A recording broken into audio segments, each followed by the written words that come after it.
देखो बेटा, sample of हम लोग ने अभी ये फॉर्मूला पढ़ा पार्ट्स पर मिलियन वाला, और हमने ये पढ़ा कि पार्ट्स पर मिलियन कहाँ पे यूज़ करते हैं, जब सॉल्यूट बहुत कम अमाउंट में हो, बहुत वेरी वेरी लेस अमाउंट।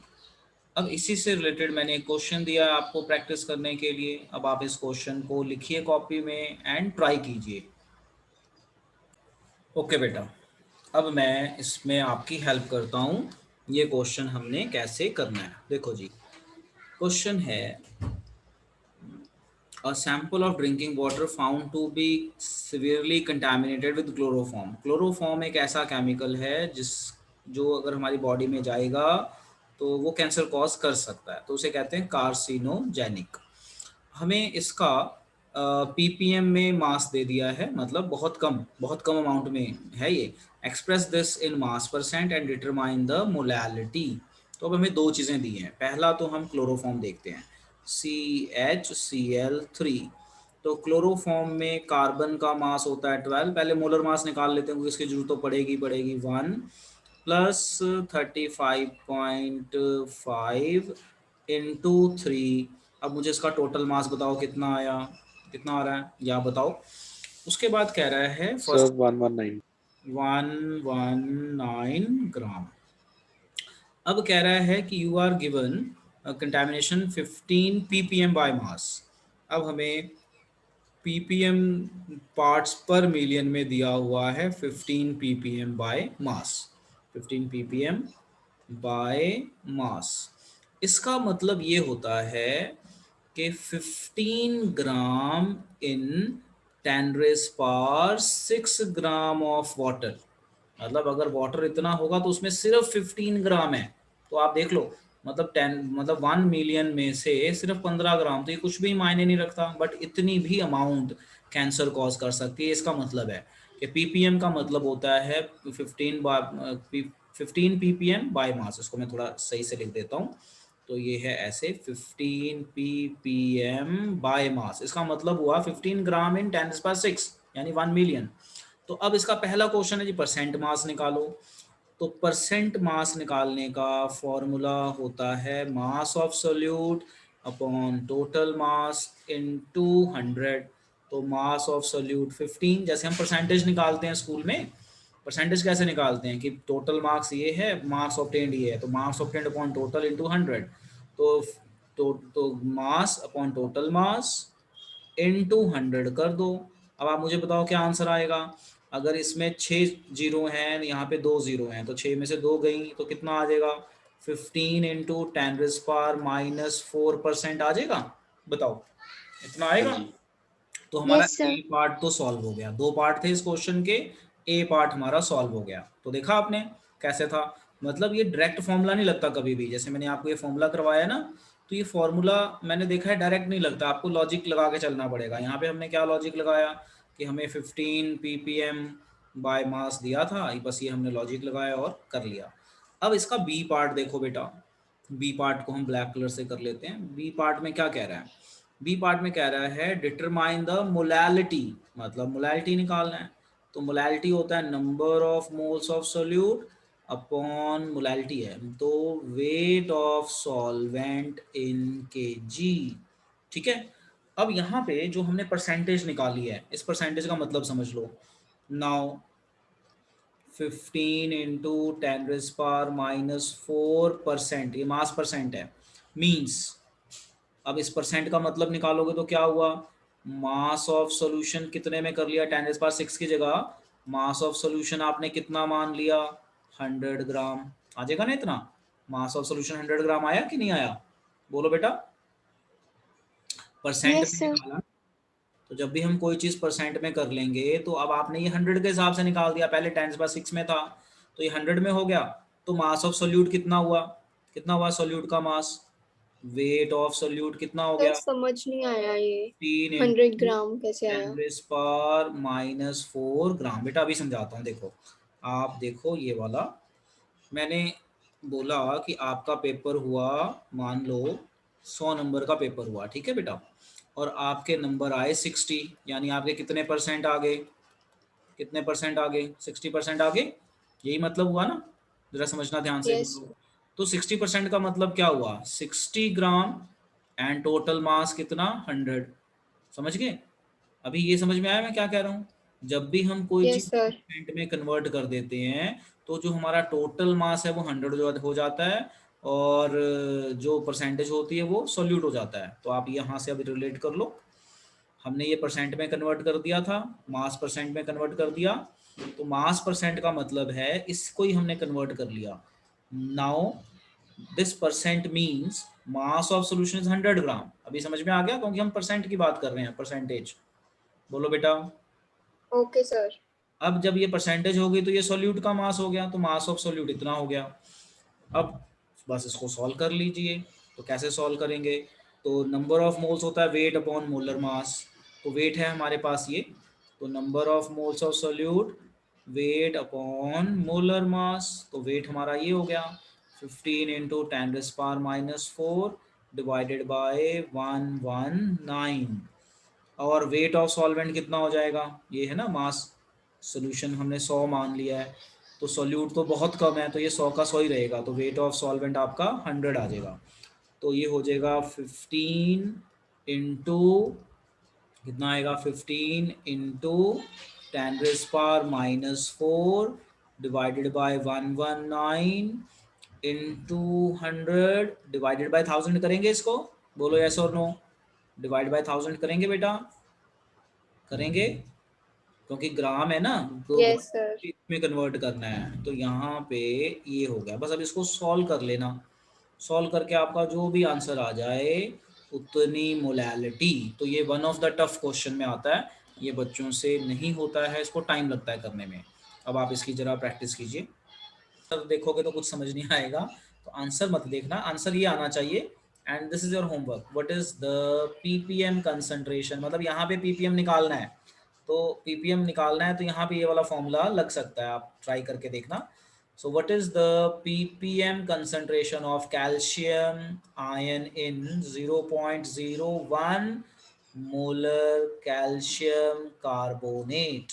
तो यहाँ पे आपसे पीपीएम में पूछा गया है, तो अब आप इसको ट्राई करना। This is your homework, just right the question.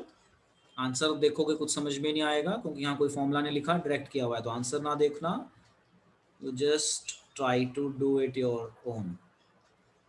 Question note करके डन बोलिए। ओके जी, तो अब यहाँ पे हमारा कंसंट्रेशन टॉपिक खत्म।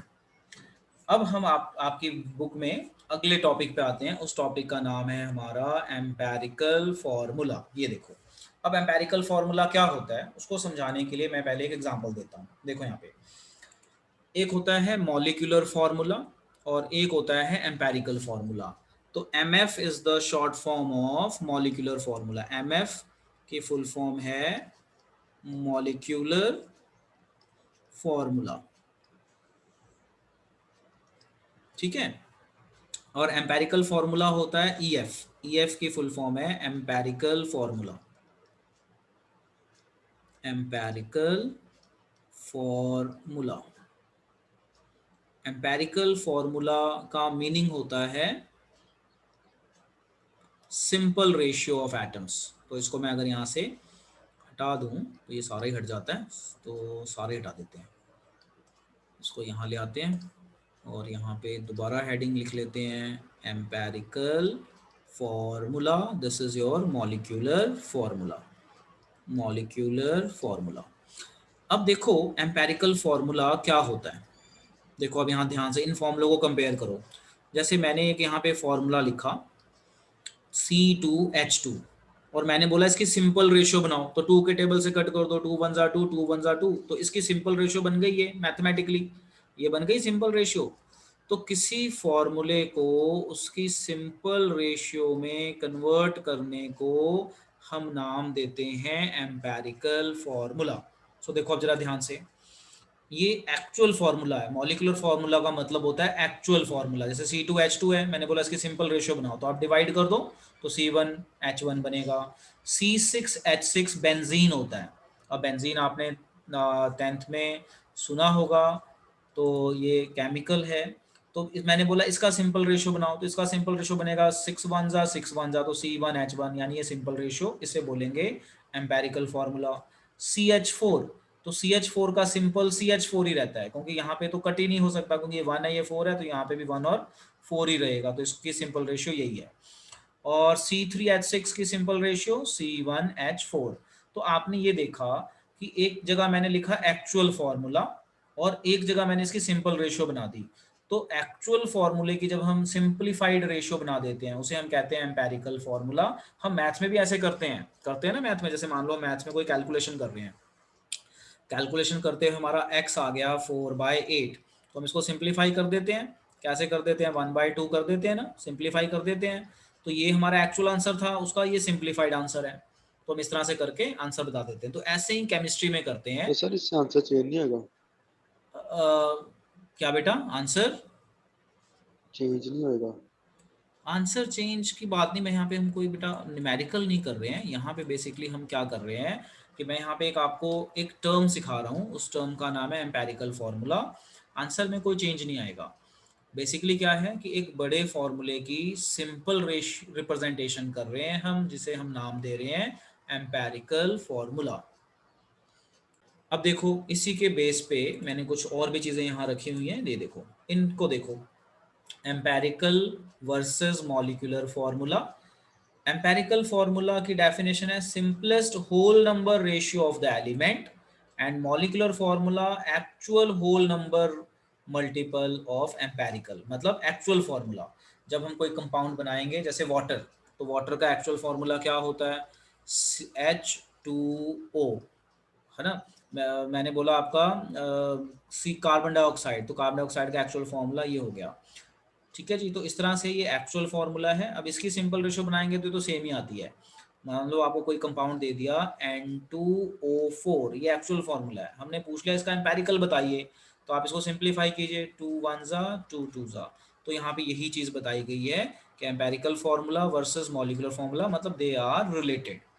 तो बिल्कुल जो मैं पीछे बता के आया हूँ वही चीज़ है। जैसे CO2 है तो CO2 रहेगा, वाटर है तो वाटर ही रहेगा। N2O4 है तो इसकी सिंप्लीफाइड रेशियो NO2 हो जाएगी। P4H10 है तो इसको सिंप्लीफाई करोगे तो P2O5। C10H22, ये इस तरह से ये simple ratio. So just keep in mind, molecular formula is your actual formula and empirical formula is the simplest ratio of the atoms. तो ये बस एक टर्म इंट्रोड्यूस कराइए। अब इसमें न्यूमेरिकल्स कैसे आते हैं, तो न्यूमेरिकल्स के लिए कुछ हमें फॉर्मूले याद करने पड़ेंगे, वो ये रहे। लो जी, अब मैंने यहाँ पे कुछ फॉर्मूले लिखे हैं, जरा ध्यान से देखो। Formula learn for doing numericals. तो जब हम इसे लर्न करेंगे तो हम न्यूमेरिकल्स कर पाएंगे। सो क्या क्या फॉर्मूला है, देखो। सबसे पहला formula, molecular formula is equal to n into empirical formula. एक तो आपने ये याद रखना है कि मॉलिक्यूलर फॉर्मूला होता क्या है। Molecular formula means n into empirical formula.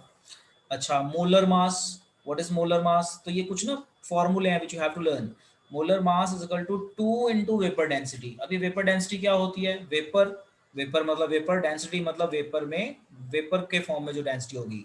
तो ये कोई पूछेगा नहीं आपसे वेपर डेंसिटी क्या होती है। बस आपसे यहाँ पे 1 मार्क्स का ये क्वेश्चन पूछ सकते हैं कि what is the relation between molecular mass, mm stands for molar mass, और molecular mass and vapour density. तो you write 2 into vapour density.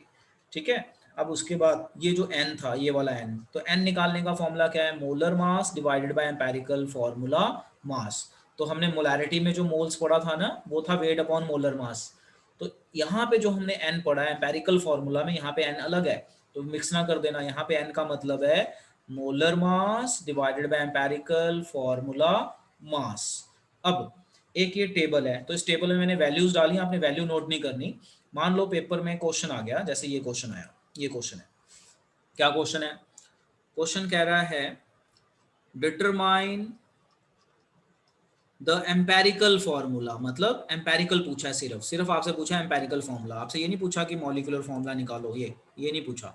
MF मतलब मॉलिक्यूलर फॉर्मूला, EF मतलब एम्पेरिकल फॉर्मूला। तो क्वेश्चन कह रहा है determine empirical formula from following data. आपको कुछ डाटा दिया है, तो आपने पहले तो टेबल बनाना है। टेबल में आपने चीज़ें बनानी है, element, percentage, atomic mass, mole of atom. तो मोल ऑफ एटम होता है परसेंटेज अपॉन एटॉमिक मास, फिर एटॉमिक रेशियो, और फिर उसके बाद निकलेगी हमारी सिंपलेस्ट रेशियो।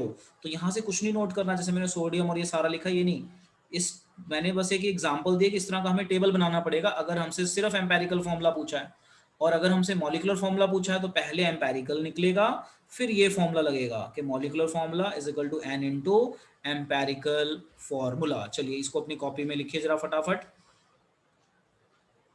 चलो अब ये फॉर्मूला आपने नोट कर लिया होगा, नहीं किया तो बाद में कर लेना। अब इसका एक न्यूमेरिकल करवा देते हैं आपको। लो देखो न्यूमेरिकल ध्यान से।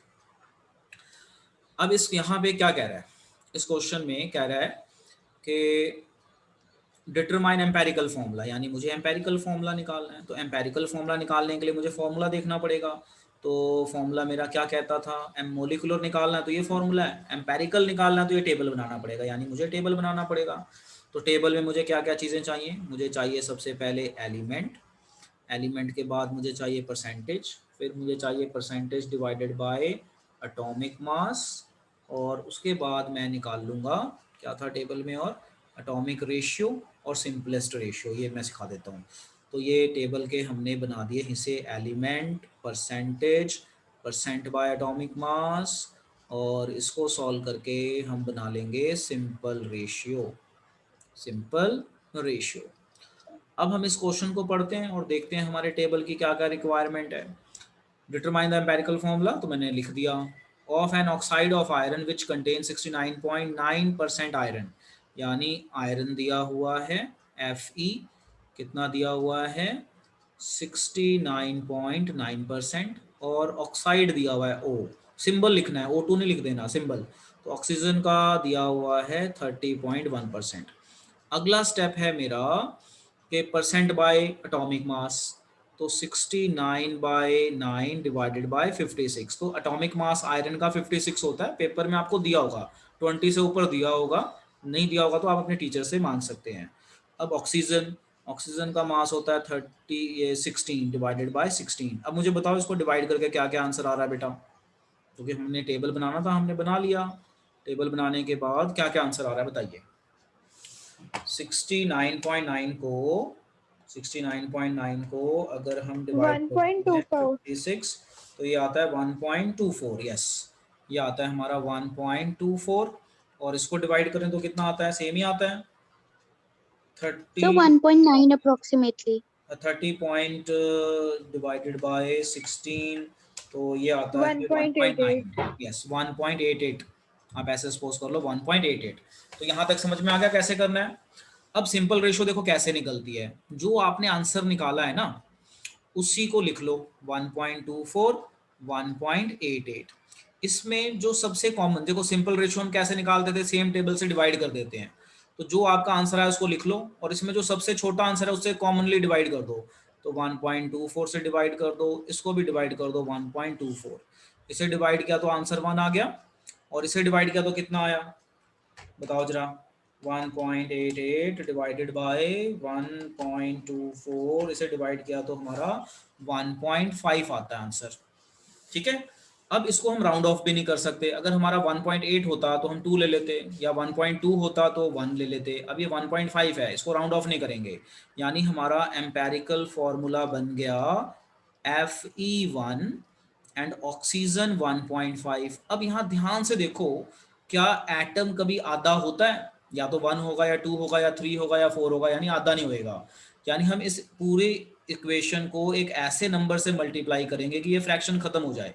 तो इस पूरे को 2 से मल्टीप्लाई कर देते हैं, तो क्या आया फॉर्मूला Fe2O3। तो हमसे सिर्फ एम्पेरिकल फॉर्मूला पूछा था, अगर हमसे मॉलिक्यूलर फॉर्मूला पूछता तो हम एक और फॉर्मूला लगाते हैं, molecular formula into n into empirical formula.